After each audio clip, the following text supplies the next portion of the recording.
गरुड़ का देवताओं के साथ युद्ध और देवताओं की पराजय।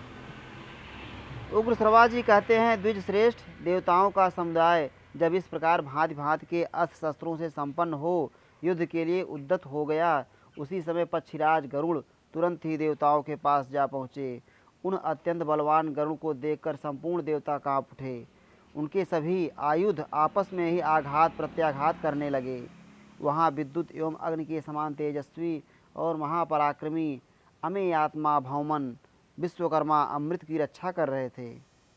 वे पक्षीराज के साथ 2 घड़ी तक अनुपम युद्ध करके उनके पंख, चोंच और नखों से घायल हो उस रणांगण में मृतक तुल्य हो गए।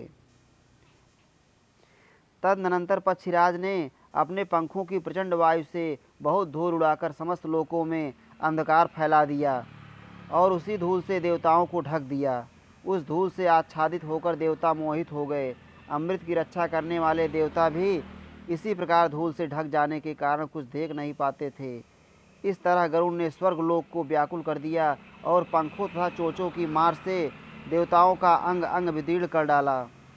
तब सहस्त्र नेत्रों वाले इंद्रदेव ने तुरंत ही वायु को आज्ञा दी, मारुत, तुम इस धूल की वृष्टि को दूर हटा दो, क्योंकि यह काम तुम्हारे ही वश का है। तब बलवान वायुदेव ने बड़े वेग से उस धूल को दूर उड़ा दिया। इससे वहाँ फैला हुआ अंधकार दूर हो गया। अब देवता अपने अस्त्र शस्त्रों द्वारा पक्षी गरुड़ को पीड़ित करने लगे। देवताओं के प्रहार को सहते हुए महाबली गरुड़ आकाश में छाए हुए महामेघ की भांति समस्त प्राणियों को डराते हुए जोर जोर से गर्जना करने लगे। शत्रुवीरों का संहार करने वाले पक्षीराज बड़े पराक्रमी थे। वे आकाश में बहुत ऊंचे उड़ गए। उड़कर अंतरिक्ष में देवताओं के ऊपर ठीक सिर की सीध में खड़े हो गए। उस समय कवच धारण किए इंद्र आदि संपूर्ण देवता उन पर पट्टिस, परिघ, शूल और गदा आदि नाना प्रकार के अस्त्र शस्त्रों द्वारा प्रहार करने लगे। अग्नि के समान प्रज्वलित क्षुरप्र, सूर्य के समान उद्भासित होने वाले चक्र तथा नाना प्रकार के दूसरे दूसरे शस्त्रों के प्रहार द्वारा उन पर सब ओर से मार पड़ रहे थे।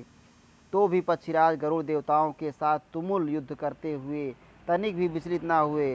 परम प्रतापी मिंतानंदन गरुड़ ने मानव देवताओं को दग्ध कर डालेंगे इस प्रकार रोष में भरकर आकाश में खड़े खड़े ही पंखों और छाती के धक्के से उन सबको चारों ओर मार गिराया।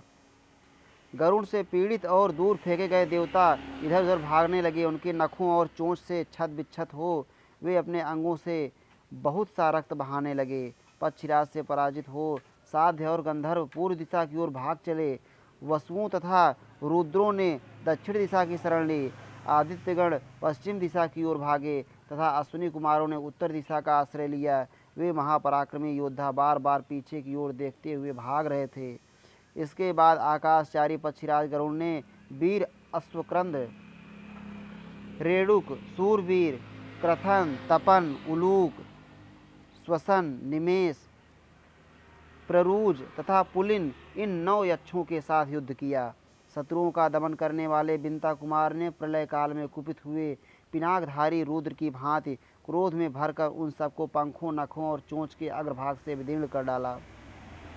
वे सभी यक्ष बड़े बलवान और अत्यंत उत्साही थे। उस युद्ध में गरुड़ द्वारा बार बार छत बिछत होकर वे सून की धारा बहाते हुए बादलों की भांति शोभा पा रहे थे। पक्षीराज उन सबके प्राण लेकर जब अमृत उठाने के लिए आगे बढ़े तब उसके चारों ओर उन्होंने आग जलती देखी। वह आग अपनी लपटों से वहाँ के समस्त आकाश को आवृत किए हुए थी। उससे बड़ी ऊंची ज्वालाएं उठ रही थी। वह सूर्यमंडल की भांति दाह उत्पन्न करती और प्रचंड वायु से प्रेरित हो अधिकाधिक प्रज्वलित होती रहती थी।